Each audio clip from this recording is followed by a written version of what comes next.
আসসালামু আলাইকুম আঙ্কেল। ওয়ালাইকুম আসসালাম। তা বাবা, এই বাইকটা কি তোমার? জি আঙ্কেল, আমারই। তোমার এই শখের বাইকটা তুমি বিক্রি করে দিবা? জি আঙ্কেল, বিক্রি করতে চাইতেছি। তুমি বিক্রি করবা কি জন্য? সে বিক্রি করতে চাইছে, বিক্রি করুক না। আমার ভালো বন্ধুটা একটু বুঝতে দাও, তুমি এত রাগ করো কে বাবা?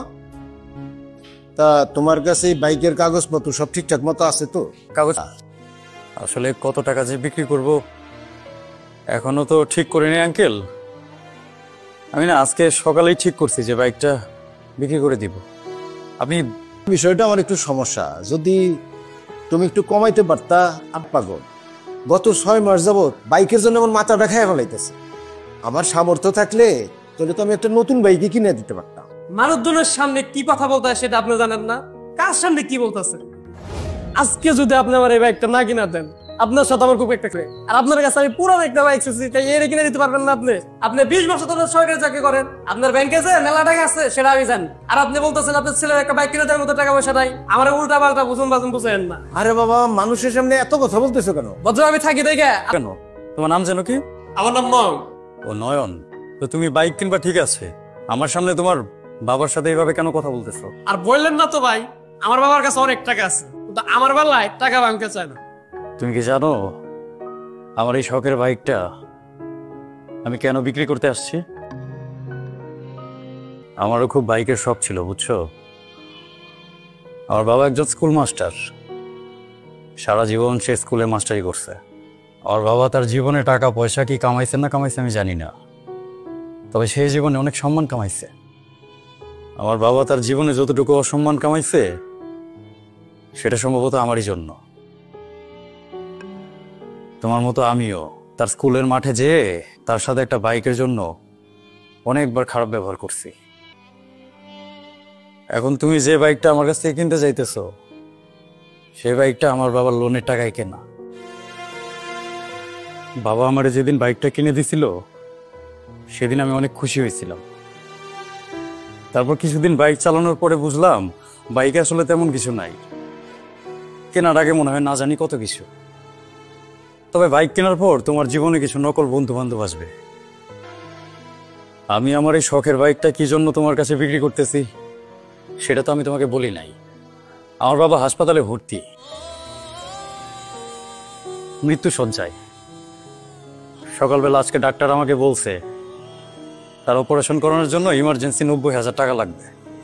আমার এই বাইকটার দাম এখন কত হবে, বিক্রি করলে কয় টাকা পেতে পারি, আমার না এগুলা মাথায় নাই, সেগুলো আমি চিন্তা করি নাই। আমার কাছে এখন লাভ লসের কোনো হিসাব নাই। আমি শুধু এটুকু জানি আমার এখন আমার বাবারে বাঁচাইতে হবে। তুমি যদি আজকে আমার এই বাইকে আমার বাবারে বাঁচাইতে পারতাম, কিন্তু তুমি আজকে তোমার বাবার সাথে যে ব্যবহার করতেছো তোমাকে দেখে আমার খুব ভয় হইতেছে। সম্ভবত তুমিও আমার মতো ভুল করতেছো। জীবনে যখন টাকা পয়সা ইনকাম করবা তখন অনেক বাইক কিনতে পারবা, অনেক গাড়ি কিনতে পারবা, অনেক বাড়ি করতে পারবা, কিন্তু আজকে তোমার দেওয়া কষ্টে যদি তোমার বাবার কিছু হয়ে যায় তোমার বাবাকে না কোনোদিন ফিরে পাবা না। আমি তো তোমার আপন ভাই না, তোমাকে এত কথা বলার অধিকার হয়তো আমার নাই। খারাপ ব্যবহার করো না।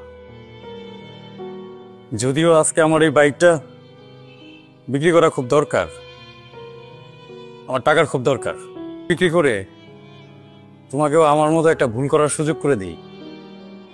হ্যাঁ, আমার টাকার দরকার, কিন্তু আমি না তোমার কাছে এই বাইকটা বিক্রি করব না।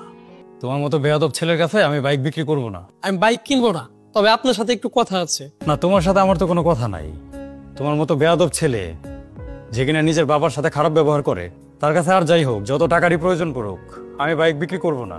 আপনি একটু দাঁড়ান। বাবা, তুমি আমার বাইক কেনার জন্য যে টাকাগুলো আনছো সেগুলো বের করো। আরে তুমি আবার তোমার বাবার কাছে কেন টাকা চাইতেছো? আমি বললাম তো আমার বাইক তোমার কাছে আমি বিক্রি করব না। বাবা, টাকাটা বের করো না। আমার কাছে 1 লাখ টাকা আছে, এইটা তুমি চাইলে নিতে পারো।